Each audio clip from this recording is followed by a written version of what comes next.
I know what you might be thinking from the title. This is nothing more than a clickbait video designed to stoke controversy for views, but please hear me out. With the Game Pass library now containing Bethesda and Activision titles, I couldn't help but wonder why the pricing model has barely budged. With Microsoft spending $67 billion USD on the Activision Blizzard purchase, something didn't seem right to me, and really, that's where this video began. It's not to attack Game Pass subscribers or call them out. This is merely my thoughts in video form. If you disagree, by all means, make your own video.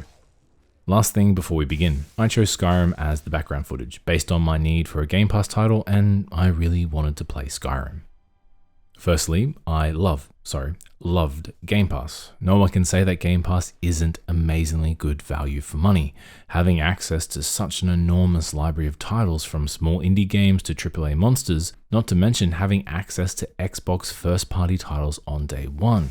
And now with Bethesda and Activision Blizzard belonging to Microsoft, the ability to play some of the biggest IPs in the industry for only 16 AUD a month, it's almost too good to be true. As of January 18th, 2022, Microsoft reported 25 million Game Pass subscribers, which was up from the 18 million subscribers in January 2021. With the current figures, that's roughly $4.8 billion in revenue per year. So with numbers like that, why am I making a video about the potential failure of Game Pass? Right now, if you were to purchase Game Pass Ultimate, it would cost 16 AUD per month, or roughly $192 per year. That's really good. But what happens when the price increases? Like every subscription-based service, it's inevitable that the price will increase, but it all has to do with the amount it increases by. If Xbox followed the same path as Netflix, then it's safe to surmise that the price would rise by roughly 10% per year. Therefore, in 5 years' time, the cost of Game Pass would be $26 per month, or 312 AUD per year. That's purely speculation though. So far, even at the speculative $312 per year, it's still fairly decent value for money. But ask yourself, how many of those games will you be playing? As someone who recently cancelled their Game Pass subscription based purely on the limited amount of time I have to play per week, it mattered very little how many games were available to me, but rather what games would give me the best experience. Now, $4 a week is roughly the same price as my double espresso, but if the coffee was bad, I'd be disappointed with that $4 purchase. Similarly, if I'm not getting anything out of the games I play, regardless of how cheap the cost is, then what's the point? Towards the end, I was only holding on to Game Pass just in case I needed a game to play in between the next big release. Outside of that, Game Pass was meaningless to me. And I'm sure many of you feel the same. For now, let's break down that $192 a year entry fee. In Australia, depending on where you shop, you could nab 2 AAA releases per year with $30-ish to spare. Now that doesn't seem like a lot, does it?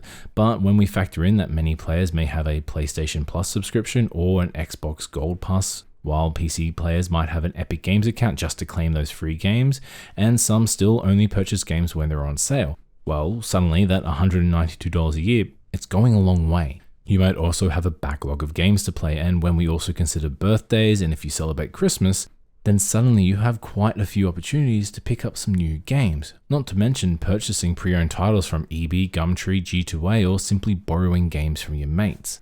The main point I'm trying to hammer home is that the $192 per year you save without Game Pass goes a lot further than you may think, not including using that money to pay bills or other necessities of daily living. Considering all that, first you need to think about how much time per week do you have to play video games. Your situation will be different to mine. I currently work a full-time job that's around 40 hours per week. I have family commitments, my own personal hobbies, including growing this channel.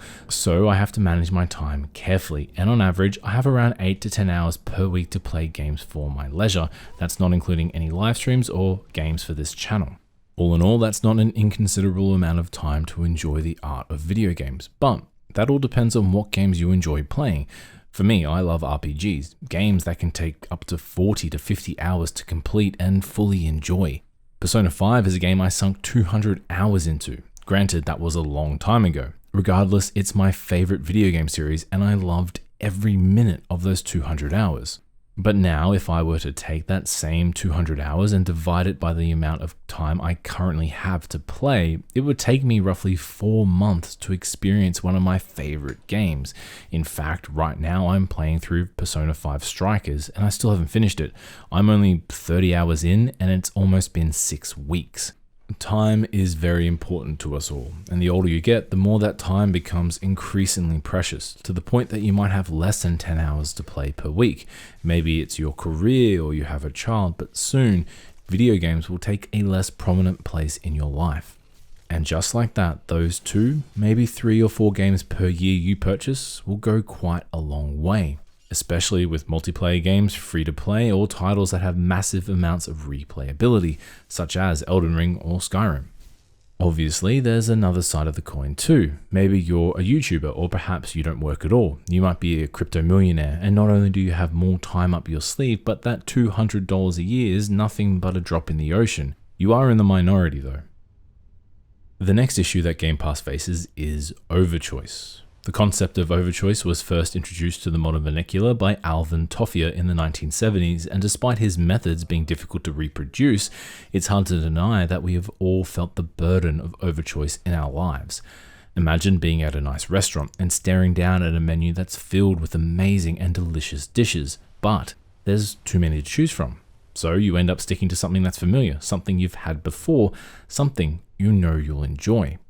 That's the ultimate flaw with Game Pass. It's certainly the feeling I faced on multiple occasions. There were so many choices that I ended up playing games I'd like and barely looked at games outside my comfort zone. There's also the paradox of choice, where too many options limits the choices you make. And since you haven't invested a portion of your income into a single product, that connection to it isn't there, and you're not obliged to get your money's worth or even research a game before buying.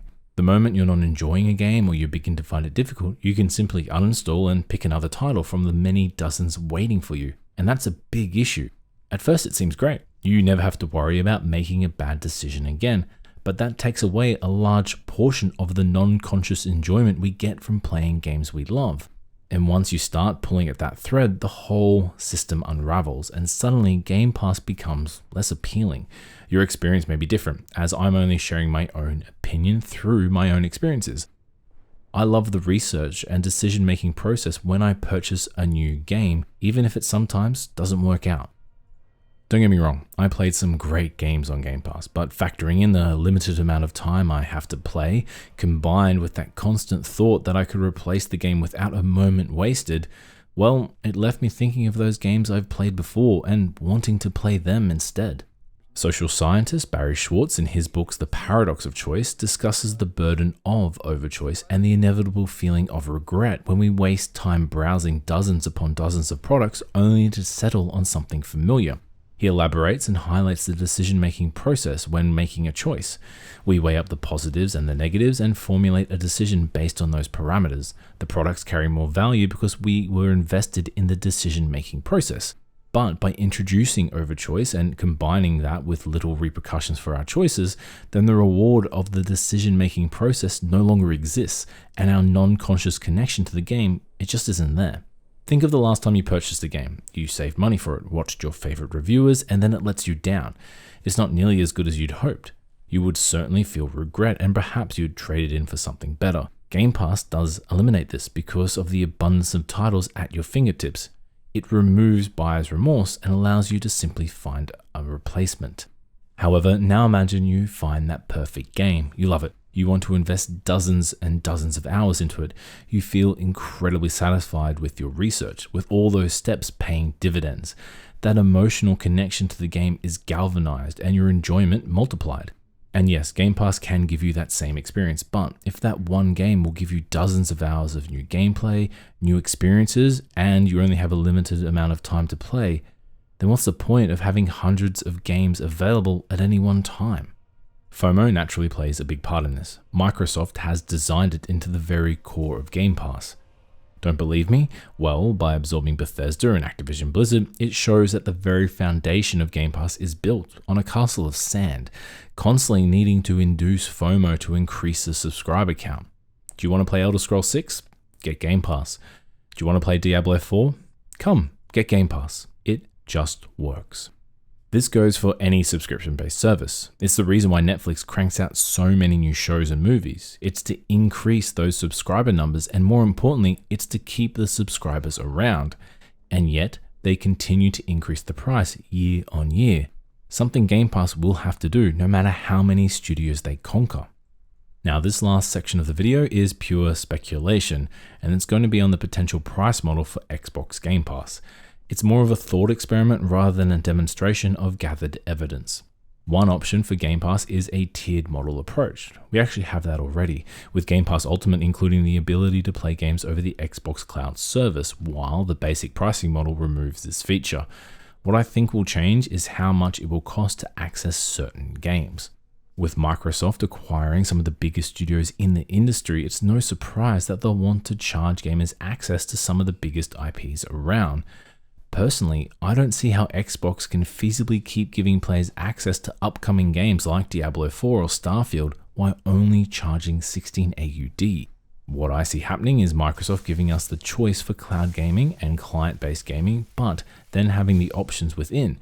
One tier allowing us to access the already massive library, but omitting first-party games and day one releases, while the second tier, the more expensive tier, will give us full access. It might look something like this. Again, this is all speculation, and yet I can't help but think that these recent acquisitions by Microsoft is a way to induce FOMO and get people hooked. Combined with the currently insanely cheap pricing model, it all smells of suspicious business tactics. This isn't an attack on Xbox Game Pass. It is, after all, a spectacular service for the price of entry. I merely find recent events interesting, and if it wasn't for these acquisitions, I wouldn't have thought any more about it. But Microsoft has clearly crunched their numbers, and I wonder if they project a potential significant loss in subscribers within the near future, with the Activision Blizzard purchase a way to mitigate any of these future losses. I'm also not attacking Game Pass subscribers. If you enjoy Game Pass, you're allowed to. But I'm also allowed to think critically of it, and free to think on the potential sinister underbelly of Xbox Game Pass. In our ever overstimulated and over-monetized industry, services such as Game Pass stand out for its generosity, and yet one can't help but be skeptical, with Phil Spencer simultaneously touting his good guy stance for the gaming space, while also starting a buying war for gaming studios. Microsoft is a business at the end of it all and will do anything it can to secure a majority of control of the playing audience, even at the cost of the industry itself. Thank you so much for watching, everyone. If you enjoyed the video, leave a like or a comment below, or feel free to subscribe. I also upload to Odyssey, and I'd love to see you there or have a chat with me on Twitter. Until next time, see you later and take care.